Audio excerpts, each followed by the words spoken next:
নমস্কাৰ ৰূপাছ ৰেচিপিলৈ পুনৰবাৰ স্বাগতম জনাইছোঁ। আজি মই অমিতা আৰু কাবেলি বুট জালুক দি বনাইছোঁ আৰু এই ভাজিখন খাই সকলোৱে ভাল পাব বুলি মই বিশ্বাস ৰাখিছোঁ। যিসকলে অমিতা খাই ভাল নাপায় তেওঁলোকেও এইদৰে বনাই খালে মই ভাল পাব বুলি আশা ৰাখিছোঁ। এই অমিতাৰ ভাজিখন বনাবৰ বাবে মই অমিতা এটা ভালকৈ ধুই লৈছোঁ। তাৰপিছত বাকলি গুচাই এয়া কাটি লৈছোঁ। লগতে আলু অলপো কাটি লৈছোঁ। মই কাবেলি বুট তিয়াই থৈ থৈছিলোঁ আগতেই, এয়া লৈ লৈছোঁ। আদা নহৰু লৈছোঁ, লগতে পিঁয়াজ এটাও বাকলি গুচাই লৈছোঁ আৰু জালুক কেইটামান পানী দি মই তিয়াই থৈছোঁ, কাৰণ পাছত পিচিবলৈ সুবিধা হয়।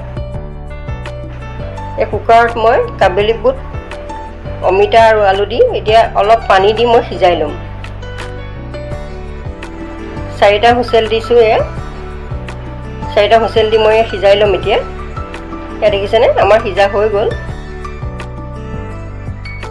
কেৰাহীত তেল দি লৈছোঁ। পাঁচফোৰণ কেইটামান দি দিছোঁ। এতিয়া পিঁয়াজখিনি দি অলপমান মই ভাজি ল'ম। পিঁয়াজ দি দিছোঁ, অকণমান সময় ভাজি লৈছোঁ। জালুক আদা নহৰু মই পিহি লৈছোঁ। ইয়াত দেখিছেনে মই ইয়াত দি দিছোঁ এতিয়া তেলতে। এতিয়া মই আকৌ অলপ সময় লৰাই দিম। অলপ লৰাই দিছোঁ। হালধি দিছোঁ। এতিয়া জিৰা গুড়ি অকণমানো দি দিছোঁ লগতে আৰু লৰাই দিছোঁ ভালকৈ। অলপ দেৰি সিজাৰ পিছত মই পাচলিখিনি তাত দি দিম। এইখিনি সিজি হৈ গ'ল। এতিয়া মই অমিতাখিনি ইয়াত দি দিছোঁ। আপোনালোকে জালুক যদি ভাল নাপায় জলকীয়া দিব পাৰে, তেতিয়াও খাই ভালেই লাগিব। এতিয়া মই অলপ ভালকৈ সিজিবলৈ দিছোঁ আৰু লগতে নিমখ অলপ দি দিছোঁ। ভালকৈ লৰাই দিছোঁ। লৰাই এতিয়া মই ঢাকোনখন দি অলপ সময় সিজিবলৈ দিম। দেখিছেনে কি ধুনীয়াকৈ উতল আহি গৈছে। এতিয়া মই ঢাকোনখন দি দিছোঁ আৰু অলপ সময় এতিয়া আকৌ সিজিবলৈ দিম।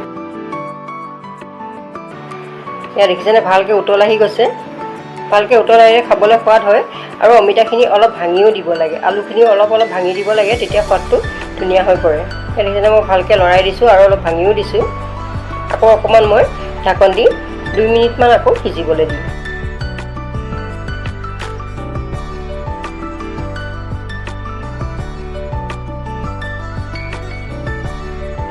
ঢাকনখন দি দিছোঁ। মই অকণমান সিজিবলৈ দিছোঁ আকৌ 2 মিনিটমান সময়। জুইটো মধ্যমীয়া জোখতে ৰাখিছোঁ। দেখিছেনে এইখিনি আকৌ এতিয়া মই লৰাই দিছোঁ। পানীখিনিও শুহি গৈছে। আগতে সিজাই থোৱাৰ কাৰণে বেছি সময় লগা নাই। আমাৰ ধুনীয়াকৈ সিজি গৈছে।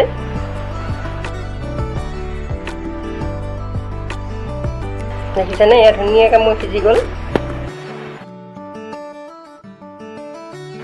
এতিয়া আমাৰ ভাজিখিনি হৈ যোৱাত মই বাতি এটাত আপোনালোকক কাঢ়ি দেখুৱাইছোঁ। ভাজিখিনি আপোনালোকে লুচিৰ লগতো খাব পাৰিব, ভাতৰ লগতো খাব পাৰিব। মই কিন্তু ভাতৰ লগত খাবলৈকে বনাইছোঁ। মোৰ ঘৰত ল'ৰা ছোৱালী আগতে অমিতা নাখায়, কিন্তু আজিকালি এনেকৈ বনাই দিলে খাই তাহাঁতি বৰ ভাল পায়। এয়া মই আপোনালোকক বাতি এটাত ধুনীয়াকৈ পৰিৱেশন কৰি দেখুৱাইছোঁ। আপোনালোকেও মোৰ দৰে এনেকৈ বনাই খাই চাবচোন আৰু যদি ভাল পায় মোৰ চেনেল ছাবস্ক্ৰাইব কৰিব আৰু ভিডিঅ'টো লাইক কৰিবলৈ নাপাহৰিব।